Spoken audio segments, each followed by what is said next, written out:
Hey, yo, what's up? You know it is the one and the only, the triple, the G.O.D. And I'd like to welcome you guys back to another installment of Triple the Guy Speaks on in My Little Pony Friendship is Magic, Season 7, Episode 15, Triple Threat. Now, this ain't gonna take long because this is something that can be explained in very quick fashion. We've seen this type of episode before in many sitcoms. If I'm remembering correctly, My Little Pony has done the two friends coming over at the same time, and we gotta hide them for each other, or hide somebody from hide somebody else for comic reasons more than once. The thing is that this is different for multiple reasons. Because number one, this episode made me remember Thorax as a character in this show, because I can remember at least more than once I wanted to reference Thorax for some reason and couldn't even remember his name. Not saying that doesn't make the character important or anything, but the show reminded me that Thorax was the leader of the Changelings now, and blah blah blah. And it's really interesting to hear that there's some changes that's like, yo, they still trying to follow Chrysalis rules, like we still trying to eat love. Like, eat love. Not eat, pray love, but eat love. That's what it is. Changelings, we can give it and then receive it without having to harm other people. That's the thing. Ember was also in this episode. It's like, because I think what it is that I'm trying to get at here is that the reason why Triple Threat is a run back of stuff we've seen so many times, because something that I have been meaning to say all season is that a lot of these episodes have not been learning a lesson, but for long-time fans and watchers of the show, it's reinforcing lessons that have already been there. Because, again, in real life, in learning, sometimes we need reinforcement of the things we learn. So that's why we go back to it. That's why we review it. And in this case, we flip it on you in a different way by giving Spike that front shot of understanding that, yo, you friends with the homie Thorax, you friends with Ember, they're gonna come together and there's gonna be beef. And then what I really enjoyed is that once they got mad at Spike and flew away, and then they sat up here and helped each other solve the friendship problem that Spike himself caused,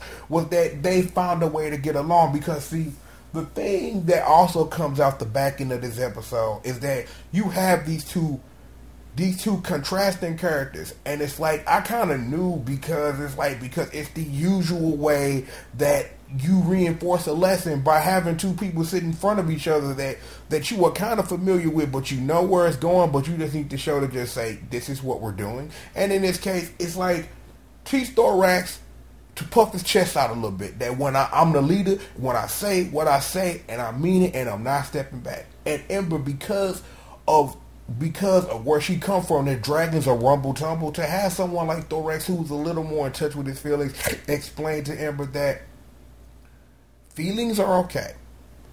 You're not going to become some touchy-feely blob overnight, but it's good to let people know how you feel. And in extension, because you are indeed a leader, because that also came into play about Ember's current leadership of the Dragon Squad, is that because I don't want to say there's a right way and a wrong way to do things, because I don't think that's what it is that I want to say. But understanding that the old ways accomplish so much, but when you've evolved, it equally means that your leadership rules and qualities and how you lead have to change with you. Because you can't be a different person while still having one foot in the past. You just can't. And I don't know if I'm overreaching a little bit in that thought process of that, but that's just how I feel about how it came out. It was a great episode. I'm like, it was a great episode because it was a great episode, and I keep saying that. But seriously, it was a great episode because it was reinforcement of the lesson. Is that they didn't sit up here and try to shoehorn a new lesson within something you already know. If you got two friends, at least let them meet. At least let them make the decision. You know, and it's like Spike a warrior word. He can't help himself. Poor purple dragon in love with the marshmallow that will never love him back. Possibly, maybe, depending on what fanfic you read. Is that he appeared on the friendship map, and I thought that was kind of cool, because you create the friendship problem, but you have to fix the friendship problem, but you are the friendship problem. So the map can call anybody. the map calls whoever it wants to, maybe possibly. It's like because the map's called Starlight before, so that's happened. So it's called people outside the main six before, so the map is all seeing and all powerful. But yeah, great episode. It's like again, it was your normal sitcom. I got two friends coming over at the same time that I'd invite, and there was a little Twilight and a little Starlight in there, and that whole Ember Twilight Starlight thing, that was insane.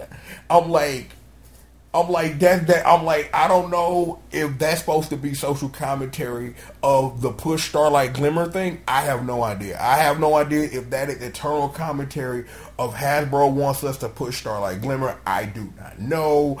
I'm like, cause I didn't really think about it like that until like right when it was coming out of my mouth right this moment. So I'm not really sure what that was, but it was funny. And it's like, it's a truth that when it comes to Starlight Glimmer that I've learned to accept, that it's your torch, but it's not yet your show.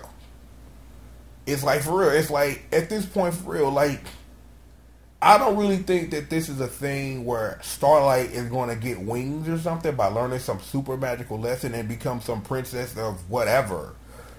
But the student became the teacher, and the new student is getting pushed heavily by the toy company that makes this show.